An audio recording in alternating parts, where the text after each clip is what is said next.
Hello നമസ്കാരം. സന്തോഷ് കുമാർ.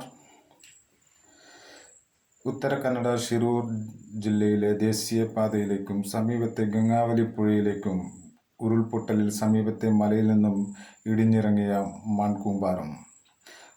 പ്രകൃതി ദുരന്തത്തിൽ 7 പേർ അകപ്പെടുകയും 4 പേരുടെ മൃതദേഹങ്ങൾ കണ്ടെത്തുകയും കേരള കോഴിക്കോട് സ്വദേശിയായ അർജുൻ, മറ്റ് 2 പേർ വാഹനങ്ങൾ മിസ്സിംഗ് ആയവരുടെ വിവരങ്ങൾ മാധ്യമങ്ങൾ വഴി പുറത്തെത്തുകയും കേന്ദ്ര, കർണാടക സംസ്ഥാന സർക്കാരുകളുടെ രക്ഷാദൗത്യ സേനാംഗങ്ങൾ, കരസേന, നാവികസേന, സ്കൂബ ഡൈവേഴ്സ്, പോലീസ്, ഫയർഫോഴ്സ്, മറ്റ് രക്ഷാദൗത്യ സംഘങ്ങൾ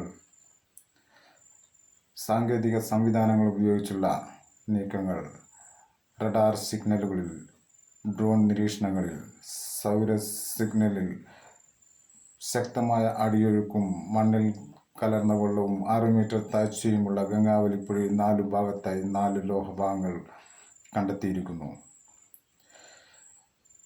ട്രക്കും കേബിനും ടവറും dividing റെയിലും.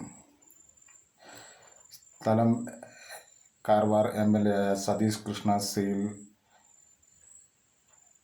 MP MK Raghavan, Sachin Dev MLA, വിരമിച്ച മുൻ കരസേന റിട്ടയർഡ് ജനറൽ മേധാവി പാലക്കാട്ടെ M ഇന്ദ്രപാൽ, ജില്ലാ കളക്ടർ, മറ്റ് ഉദ്യോഗസ്ഥന്മാർ, മാധ്യമങ്ങൾ, ഡ്രൈവർമാർ.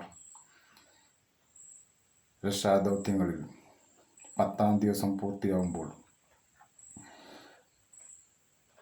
അർജുൻ്റെ വാഹനത്തിൽ നിന്നും ഒലിച്ചുപോയ മരക്കഷ്ണങ്ങൾ സമീപത്തെ വീട്ടുകാർ എടുത്തു വെക്കുകയും മാധ്യമങ്ങളെ അറിയിക്കുകയും ചെയ്തിരിക്കുന്നു.